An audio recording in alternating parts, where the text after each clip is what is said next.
But what got me the opportunity in Smoky Mountain was I was Dan's corner man, and Mm-hmm. Jimmy was watching the pay-per-view. I'd known Jimmy since probably '84 at Mm-hmm. that time, and I would reach out to Jimmy, and Jimmy never really had an opportunity for me in Smoky Mountain. And the reason why is I just didn't have a personality he felt that he could sell.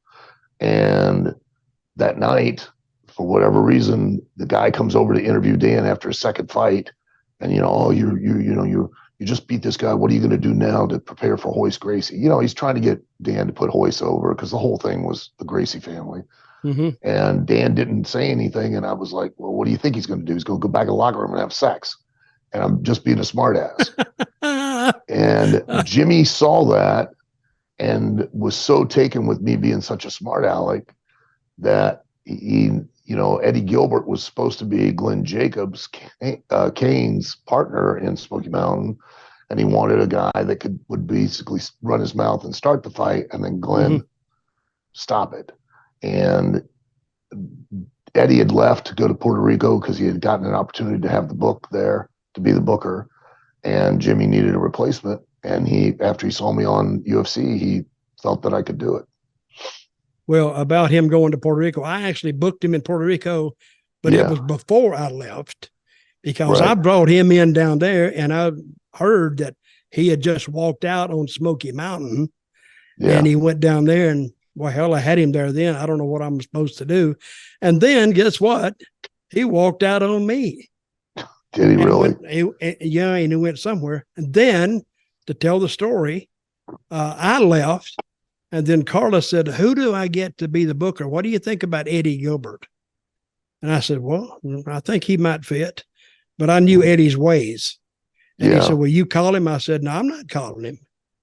Because I told you that, if somebody has a substance abuse problem, Puerto Rico was the last place you wanted them to be." And I said, "You can call him. I'm not calling him." So Carlos called him, set it up. And I think about 2 months later, they found him in his room. He's dead. Yeah. But they said he had a heart attack, but I think he may have had a little help with that. But anyway, that's neither here nor there. But so when you got to Smoky Mountain, what happened? Yeah.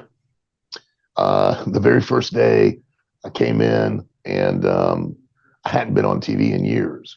So I went out, worked with George South. I love George South. What an underrated, underappreciated, talented guy that guy is. Seriously. I could tell so many great moments with George in the ring, and Jesus, so easy. Every time's a night off. So I work with George. I spend most of the time being a heel, just working the crowd like it's a house show. And then I beat George in like 40 seconds. Yeah. And then I'm heading over to, JR, who's doing because I'm going to cut a promo. And apparently Jimmy's in the back throwing desks, screaming because I didn't do it, So when I walk back through, Jimmy is all calm and he's like, hey, that was good, but could you go back out and do it again? Just work with George one more time, show what you can do. I go, okay. And then I go back in and I beat him in about 30 seconds again. And Jimmy, what was the finish supposed to be? It was the fact that I didn't do enough on, for a TV match. It wasn't enough action. It was just, I went in, I'd talk a lot of BS, and then I'd just beat him like quick, and there was no specific finish. It was the fact that, I explained that today. I'm like, it's a TV audience. They have nothing invested. If you don't give them something to keep their interest, they're going to turn the channel. So I didn't know that at that time. And that would have been Jimmy a good thing to know before that match. Yeah, it would have been. Yeah. But, this business is not a very verbal business that people, the guys don't really go pull you aside and go, hey, you need to know this. They just figure you do. And then when you don't, they try and fix it. Let's go with a little history here. So when you went to Smoky Mountain, Ricky Morton had just left. Ricky was still there. Oh, he was still there. So when did Ricky left though, right? Or he did?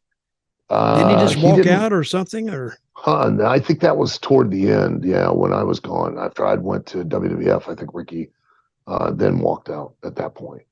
You know, but at one point, weren't you and Unabomber without yeah, we were. opponents? No, well, Jimmy had done an angle where I had took Ricky out, Mm-hmm. in a Johnson City in a cage match. Um, I had suggested an idea I'd seen when the Samoan SWAT team had done something down the old Fuller territory in Pensacola and that where they came up from the underneath of the ring. So Mm-hmm. if you remember Big Sam, that he was part of the South African Truth Commission. I sure do. Um, he physically looked like Glenn, and Glenn used to wear that hockey mask and that cape. So we literally put in Johnson City, we put handcuffed Robert to one side of the cage, handcuffed what was to be Glenn, but it was Sam to the other side of the cage, and then put Glenn underneath. And then we just moved the boards out of the way, sliced open the canvas, and Glenn came up inside the cage, and we laid out Ricky. Oh, that was good for Johnson City. Yeah, They'd yeah, never seen yeah. something like that.